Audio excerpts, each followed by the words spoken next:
ॐ सह यज्ञा प्रजा सृष्ट्वा पुरोवाच प्रजापतिः अनेन प्रसविष्यध्वम् एषवोऽस्त्विष्टकामधुक् देवान् भावयतानेन ते देवा भावयन्तु वा परस्परं भावयन्तः श्रेयः परमवाप्स्यथ।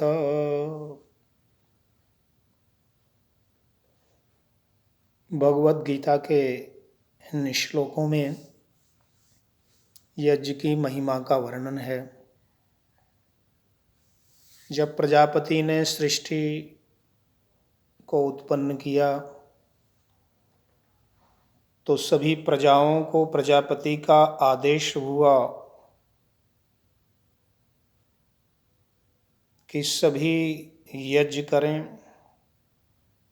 जो सृष्टि यज्ञ चल रहा है, देव यज्ञ चल रहा है, उसके साथ संयुक्त हों। इस ब्रह्मांड में जो विराट पुरुष का यज्ञ, जिसके अंतर्गत सूर्य, चांद, सितारे और उसके अंतर्गत काल चक्र में संवत्सर, मास, ऋतुएं, अग्नि, वायु, जल, पृथ्वी, आकाश आदि पंच महाभूतों का जो प्रपंच बहुत बृहद आकार में सर्वत्र दृष्टिगोचर हो रहा है, उस सृष्टि यज्ञ, देव यज्ञ, ब्रह्म यज्ञ के साथ संयुक्त होकर हम सभी इस विश्व की प्रजा, ब्रह्मांड की प्रजा, विशेषकर हम सब मनुष्य उस प्रजापति परमात्मा के साथ संयुक्त होते हुए, इसके साथ सामंजस्य स्थापित करते हुए, प्रकृति जिससे कि हमारा यह शरीर देह बना है, इसके साथ संयुक्त होते हुए यज्ञीय जीवन बनाएं। जो पंच महाभूत जड़ चेतनादि देव हैं, जो अग्नि, वायु, जल, पृथ्वी, आकाश, सूर्य, चांद, सितारे, नक्षत्र, ग्रह, इन सभी दिव्य पदार्थों, दिव्य देवों से सामंजस्य स्थापित करते हुए, इनकी जानकारी, ज्ञान प्राप्त करते हुए, इनको भावना करते हुए, इनकी स्तुति, प्रार्थना, उपासना करते हुए हम अपने जीवन को जिएं। जन्म से लेकर मृत्यु पर्यंत तक जो कुछ भी पल पल, क्षण क्षण में जो हो रहा है, वह सब इस प्रपंच ब्रह्मांड सृष्टि यज्ञ का ही अंग है। प्रजापति द्वारा प्रदत्त इस मानव शरीर जीवन को प्राप्त करके हम यज्ञीय बने, यज्ञमय जीवन बनाएं और भगवद गीता के इन श्लोकों के आधार पर देवान भावयतानेन, इस यज्ञों के द्वारा, अपने शुभ कर्मों के द्वारा देव यज्ञ, देव पूजा, संगतिकरण, दानादि श्रेष्ठ उत्तम स्वाहाकार, सुधाकार आदि कर्मों के द्वारा देवों को हम भावित करें, आह्वान करें और उन देवों की कृपा, आशीर्वाद प्राप्त करें। और इस प्रकार से परस्पर देव और मनुष्य परस्पर एक दूसरे की भावना का आदर करते हुए श्रेय की प्राप्ति करें, सुख की, कल्याण की प्राप्ति करें। हमारे मनुष्य जीवन में धर्म, अर्थ, काम, मोक्ष, पुरुषार्थ चतुष्टय, जिसकी सिद्धि ज्ञान, कर्म, भक्ति के द्वारा, उपासना, ध्यान के द्वारा कही गई है सभी शास्त्रों में। तो हम आज के इस प्रसंग में ज्ञान के अतिरिक्त जो कर्म है,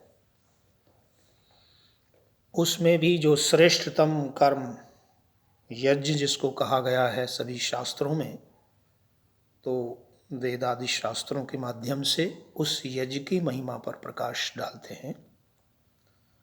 ऋग्वेद दशम मंडल के 42वें सूक्त के चौथे मंत्र का अंश है, ना सुन्वता सख्यम वष्टिशूरः। वह शूर परमात्मा, वह महतो महान, सब शक्तियों का देने वाला शक्तिमान प्रभु यज्ञ न करने वालों से मित्रता नहीं चाहता। अर्थात जो देव हैं और देवों का देव महादेव प्रभु परमात्मा अपने दिए हुए आदेश यज्ञ को न करने वालों को पसंद नहीं करता। अर्थात जो परमात्मा की आज्ञा का आदेश का पालन नहीं करता, यज्ञमय जीवन नहीं जीता है, उसको परमात्मा की मित्रता सखा भाव प्राप्त नहीं होता। इसी प्रकार 98वें सूक्त के चतुर्थ मंत्र में भी कहा, निषीदहोत्र मृतुथा यजस्व। यज्ञ में बैठ और ऋतु के अनुकूल यज्ञ कर। सर्दी, गर्मी, वर्षा, हेमंत, बसंत, शिशिर, शरद, वर्षा आदि जो ऋतुएं हैं, जो काल चक्र के भाग हैं, इन सब विभागों के अनुसार अय मनुष्य तू यज्ञ कर्म कर, देव पूजा, संगति करण और दान कर। यज्ञश्च भूत विदथे चारुरंतमं। 100वें सूक्त का छठा मंत्र का अंश है कि ये चारु यज्ञ हमारे जीवन में निकटतम रहे। चारु का अर्थ होता है सुंदर, आकर्षक, रुचि उत्पन्न करने वाला। देखो, ये ब्रह्मांड और इसमें सूर्य, चांद, सितारे और इस पृथ्वी पर भी ये पर्वत, पहाड़, नदी, नाले, समुद्र और ये बाग, बगीचे, पेड़, पौधे, औषधि, वनस्पति, फूल और ये चींटी से लेकर हाथी पर्यंत तक विभिन्न प्रकार के लाखों लाखों प्राणी, जीवधारी, समुद्रीय जल रहने वाले अनंत प्रकार के जो द्रव्य हैं, पदार्थ हैं, वस्तुएं हैं, वो कितनी सुंदर हैं, कितनी विचित्र हैं, किस प्रकार से इस सृष्टि के जर्रे जर्रे को उस प्रभु ने बनाया है। तो उस सृष्टि को देखते हुए, अपने सुंदर जीवन और शरीर के अंग प्रत्यंगों को देखते हुए हम अपने जीवन को ही यज्ञमय बनाएं और यज्ञ हमारे जीवन से कभी पृथक न हो, सदा ही श्रेष्ठ शुभ कर्म करते रहें।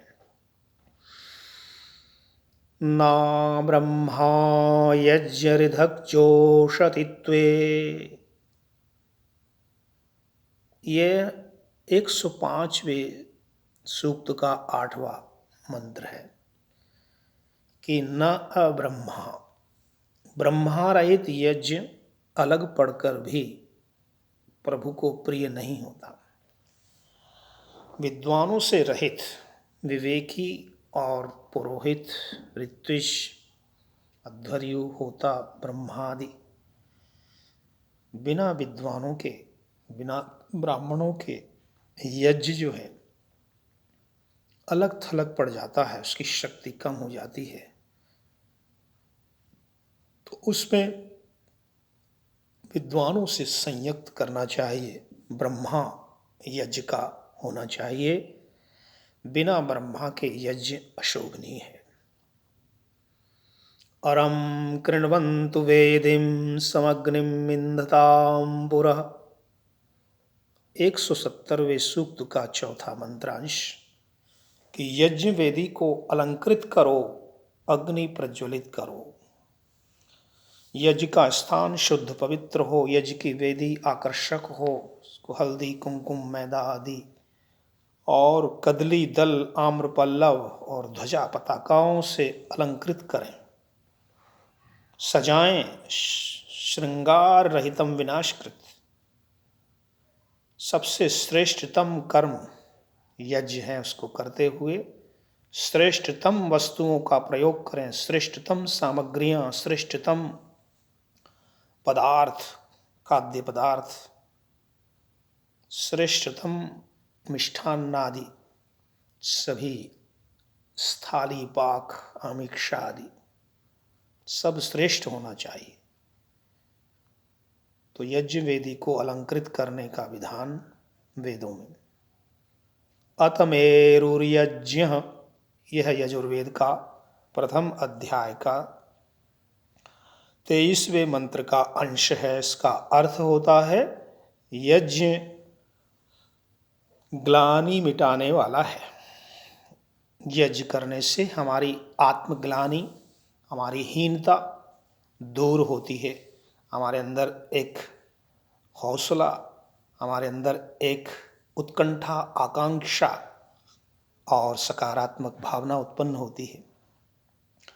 ऊर्ध्वोऽध्वर आस्थात्, यजुर्वेद के द्वितीय अध्याय का 8वें मंत्र का अंश है कि यह यज्ञ जो अध्वर कहलाता है, यह सबसे ऊपर स्थित है, सभी कर्मों में श्रेष्ठतम यज्ञ को कहा जाता है।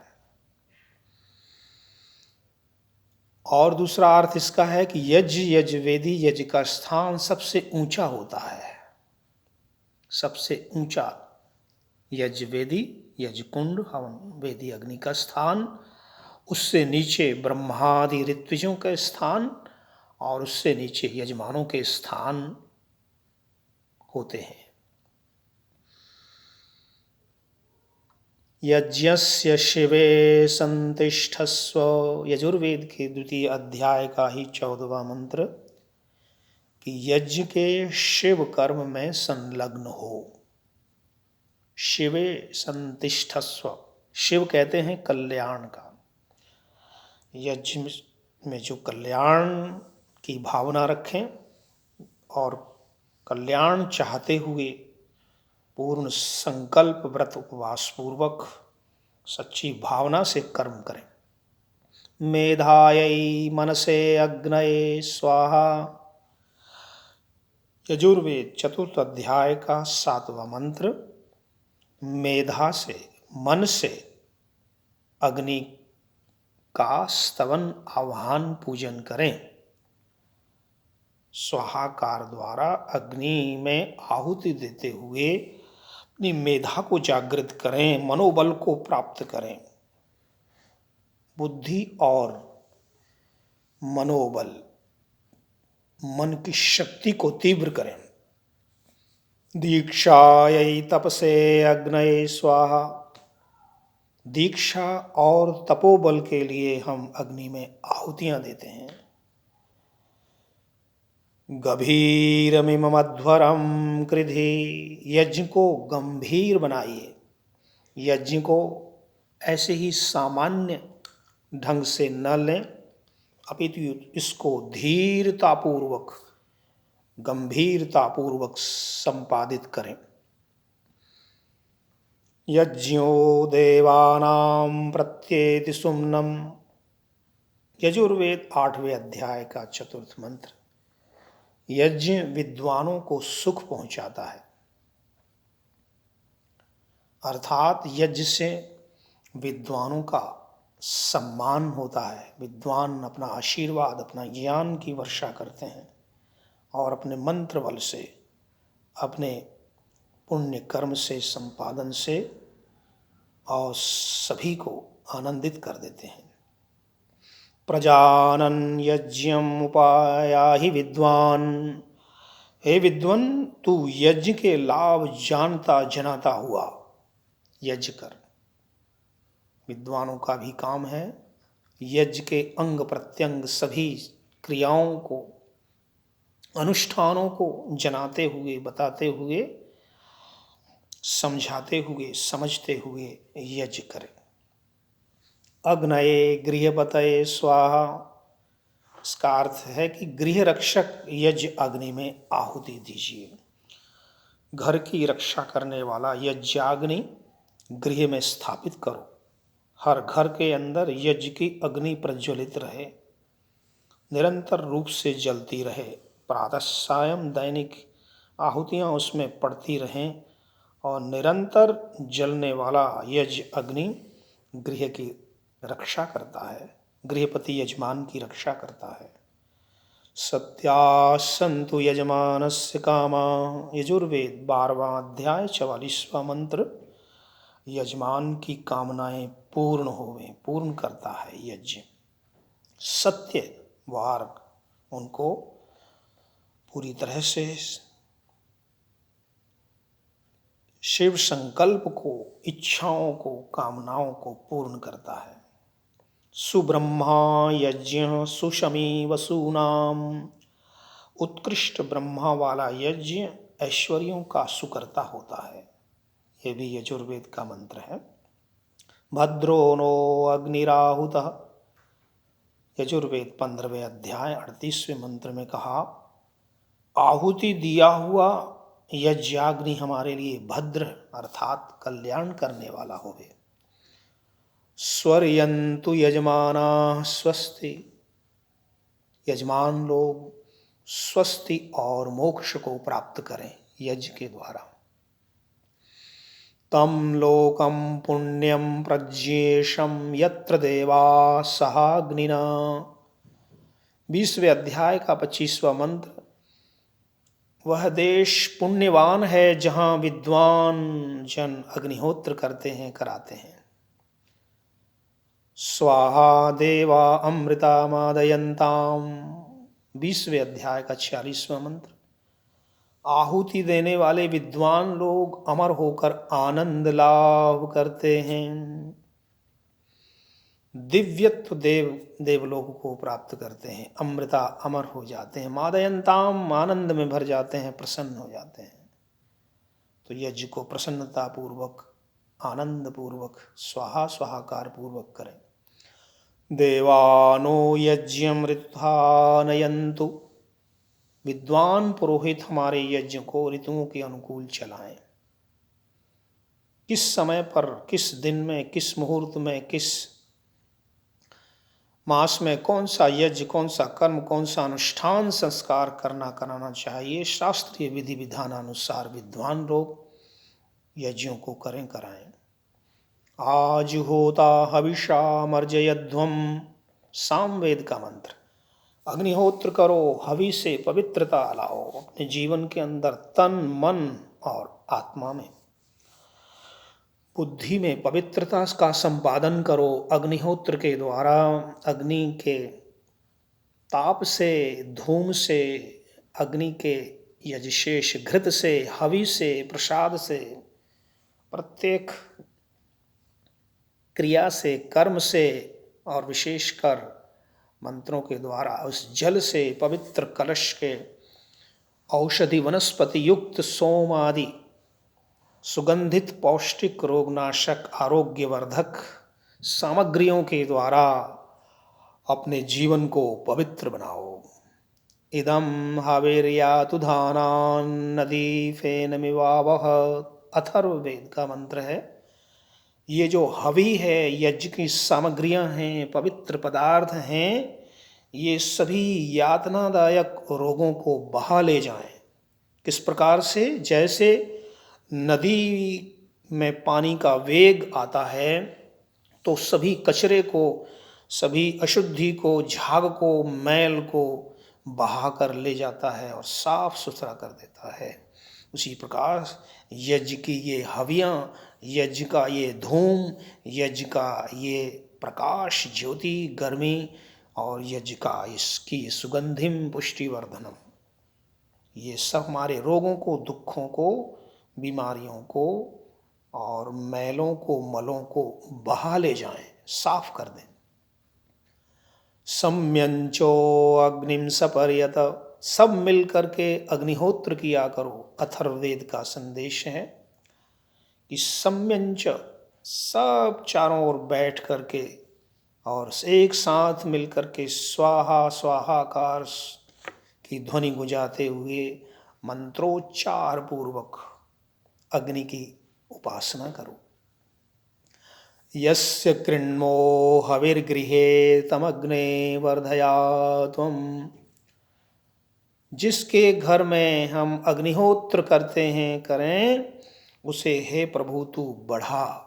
पुरोहित गण, विद्वान, ऋत्विज, ब्रह्मादि सभी विद्वान यजमान के ऐश्वर्य की वृद्धि, दीर्घायुष्य और उसके दुख दूर करने के लिए प्रार्थनाएं करें, अग्निहोत्र करें, मंत्रोच्चार करें, उसके घर परिवार जीवन के सभी कष्टों को मिटाने के लिए आशीर्वाद प्रदान करें, कामना करें। हविष्मन्तं मा वर्धय ज्येष्ठतातये, हे प्रभु मुझ हविष्मान को बढ़ा जिससे मैं ज्येष्ठ बनूं। इसमें प्रार्थना है, प्रभु परमात्मन मुझ यज्ञ करने वाले को आयु से, बल से, मेधा से, बुद्धि से, प्रजा से, उत्तम धन ऐश्वर्यों से बढ़ा, संपन्न कर, जिससे कि श्रेष्ठ और ज्येष्ठ जीवन जीऊं। घृतं तुभ्यं दुर्रतां गावो अस्मे, अथर्ववेद का यह आदेश, हे यज्ञ अग्नि तुझ में पवन के लिए गौएं हमें घृत देती रहें। यज्ञ में अग्नि, वायु, जल, पृथ्वी, आकाश और इसमें भी विशेष करके अग्नि, वायु और जल। तो अग्नि सभी आहुतियों को प्राप्त करके सर्वत्र पहुंचाता है और वायु के माध्यम से, और जल हमें शीतलता, शांति और सब प्रकार से पवित्र करता है। तो यज्ञ की हे अग्नि, यज्ञ के जल, यज्ञ के देव, हम आपको आहुतियाँ प्रदान करते हैं और वो आहुतियाँ गौओं के घृत से, दूध से बने हुए पदार्थ, हविष्यान्न, वो सब जो आहुतियाँ दे रहे हैं, हमें ये प्रचुर मात्रा में हविष्यान, घी, दूध, दही, मधु, क्षीरम सर्पील मधु उदकम प्राप्त होता रहे। अग्नेर्होत्रेण प्रणुदे सपत्नान, अथर्ववेद में कहा अग्निहोत्र से हम रोग आदि शत्रुओं का, यातुधानों का, सपत्नों का विनाश करते हैं, दूर भगाते हैं। अग्निहोत्र से तन के सभी रोग, मन के सभी रोग, शारीरिक, मानसिक और आध्यात्मिक, आदि भौतिक, आदि दैविक आदि तीनों प्रकार के त्रय तापों का शमन किया जाता है। अग्नेर्होत्रेण प्रणुदे सपत्नान समिद्धो अग्नि सुपुना पुनाति, प्रज्वलित यज्ञ का अग्नि अपनी सुपावकता से वायुमंडल को पवित्र करता है। अग्नि का प्रभाव और उसके अंदर दी हुई हविष्यान्न, सुगंधित पौष्टिक रोगनाशक औषधियों का जो सुगंध है, उसके द्वारा समस्त वातावरण पवित्र हो जाता है, सुवासित हो जाता है। वयम त्वेन्धानास्तन्वं पुषेम, अथर्ववेद, हे यज्ञाग्नि तुझे प्रज्वलित करके हम शरीर की पुष्टि पाएं, अपने तन को भी पुष्ट करें। प्राणायाम के द्वारा सुगंधित घृत औषधियों को सूंघ कर, अंदर लेकर, खाकर, पी करके और अपने शरीर को, तन को, देह को पुष्ट बनाएं। अग्निहोत्रे वै सर्वे यज्ञ कृतवः, मैत्रायणी संहिता में कहा कि अग्निहोत्र में सभी यज्ञ कर्म समाविष्ट हैं। जितने प्रकार के कर्म कांड हैं, जितने प्रकार की पूजाएं हैं, जितने प्रकार के अनुष्ठान हैं, वो सब का मूल है अग्निहोत्र, देव यज्ञ, होम, हवन, यज्ञ। उसके बिना कोई भी कर्म नहीं होता है और सभी कर्म उसी से ही जुड़े हुए हैं और उसी से उत्पन्न भी हुए हैं। सबसे प्राचीनतम जो कर्म है वो अग्निहोत्र है, हवन है, यज्ञ है। यज्ञेन यज्ञं यजन्त देवास्तानि धर्माणि प्रथमान्यासन् ते हनाकं महिमानः सचन्त यत्र पूर्वे साध्या सन्ति देवा। यजुर्वेद में कहा है। सृष्टि यज्ञ चल रहा है, परमात्मा का यज्ञ हो रहा है, विराट यज्ञ, पुरुष यज्ञ, ब्रह्म यज्ञ, और देव यज्ञ देवताओं का, अग्नि वायु जल पृथ्वी आकाश सूर्य चांद सितारे ऋतुओं का सब यज्ञ चल रहा है। और कण कण क्षण क्षण में ये यज्ञ आध्यात्मिक रूप से हमारे शरीर के अंदर भी यज्ञ हो रहा है। हम प्राण अपान समान उदान व्यान नागरिक देवदत्त धनंजय प्राण इंद्रियों और इनकी आहुतियाँ देते हैं और भोजन अन्न पान खान पान की आहुतियाँ प्रदान करते हैं शरीर के अंदर। वो सब यज्ञ होता है, उससे रस का परिपाक होकर रक्त मांस मज्जा अस्थि चर्म इत्यादि सभी धातुएं बनती हैं। तो अग्निहोत्र यज्ञ से हमारा शरीर भी स्वस्थ और परिपुष्ट होता है। व्रतेन यज्ञ संततः, व्रत से यज्ञ अनुष्ठित होता है। बिना व्रत के यज्ञ करने से वह एक सामान्य कर्म हो जाता है। विशिष्ट कर्म बनाने के लिए अपने मन के अंदर व्रतेन दीक्षामाप्नोति दीक्षयाप्नोति दक्षिणाम दक्षिणा श्रद्धामाप्नोति श्रद्धया सत्यमाप्यते। तो सत्य रूप परमेश्वर और सत्य रूप आनंद को प्राप्त करने के लिए, सच्चिदानंद घन परमात्मा को प्राप्त करने के लिए व्रत का पालन करें। व्रत उपवास।